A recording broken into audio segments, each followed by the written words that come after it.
Now a question. What have Herbert Hoover, Art Linkletter, Jack London, and Richard Nixon all had in common? Well, they've all been members of the exclusive all-male Bohemian Club in California, where every year at this time, the elite from around the country get together for 2.5 weeks of fun and games. Steve Shepard has this special assignment report.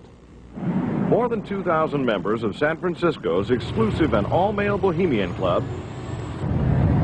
have once again descended on Northern California. These men will spend most of the month of July encamped on some 2,700 acres of pristine and privately owned redwood forest. Forest very much like this. The place is called Bohemian Grove, and it's located just 80 miles north of San Francisco. The Grove is the Bohemian Club's summer retreat, and its facilities are hidden beneath lush forest canopy extending south from the banks of Sonoma County's Russian River. For more than a century, the camp has been a place where club members and guests from all across America gather to relax. The retreat is divided into dozens of small camps, the most prominent of which is called Mandalay. Among its members are businessmen like Leonard Firestone and Edgar Kaiser, and political figures like Gerald Ford, Henry Kissinger, William French Smith, and George Shultz. President Reagan, Vice President Bush, and Defense Secretary Weinberger are members of other camps. Richard Nixon is a Bohemian, and so are high-ranking executives of such companies as Eastern Airlines, Standard Oil of Indiana, and Bank of America. For the most part, the men of Bohemian Grove are over 50, highly successful, and, according to many employees, politically conservative. Well, each year, many of them seem to have a stunt or try to come up with a stunt.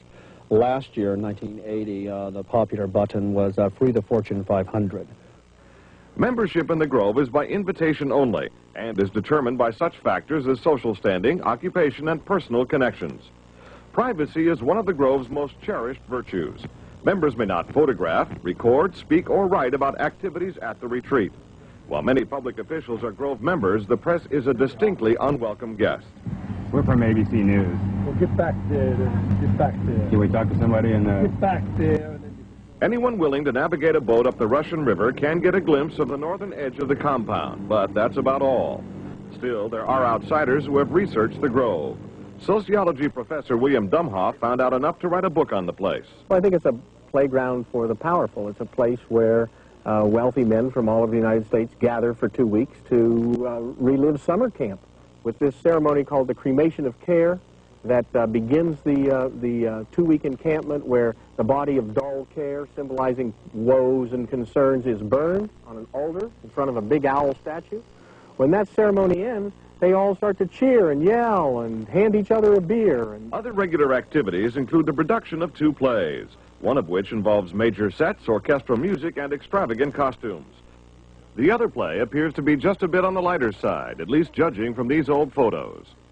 Members also spend time swimming, hiking, relaxing in the sun, and doing a bit of drinking from the Grove's own privately labeled spirits. Like a boys' camp, the Grove has a symbol, in this case a somewhat fierce-looking owl. It also has a patron saint, St. John of Nepomuk, a legitimate 13th century Bohemian canonized for his sense of honor. What the Grove does not have is any women, not even as employees. Despite its camp-like atmosphere, the Grove does host some serious business. To the degree that there's anything important happens at the Bohemian Grove, it's political. The important speeches that have been made at the Bohemian Grove have been made, for instance, and the best example, by Richard Nixon. Eisenhower gave a speech there. It was the first time the West Coast establishment really saw him close up. Discussions at the Grove in the 1930s helped lead to the development of nuclear power and the atomic bomb. It was at the Grove in 1967 that Richard Nixon and Ronald Reagan hashed out differences over their presidential ambitions.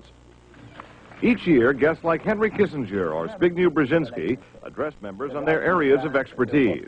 Presidential counselor Edwin Meese will be among this year's speakers. And each year, other guests come to the Grove simply to enjoy themselves. This year, CIA Director William Casey is a scheduled guest of John McCone, former CIA Director. Baseball Commissioner Bowie Kuhn has been invited as a guest of baseball owner Peter O'Malley. Despite the presence of so many notables, the Grove is not without its small headaches. Anti-nuclear demonstrators gathered near the entrance to the retreat this year to wave signs and chant slogans. The Grove is also facing a suit from the state of California because it refuses to hire women. Still, the Bohemian Grove seems in no danger of passing.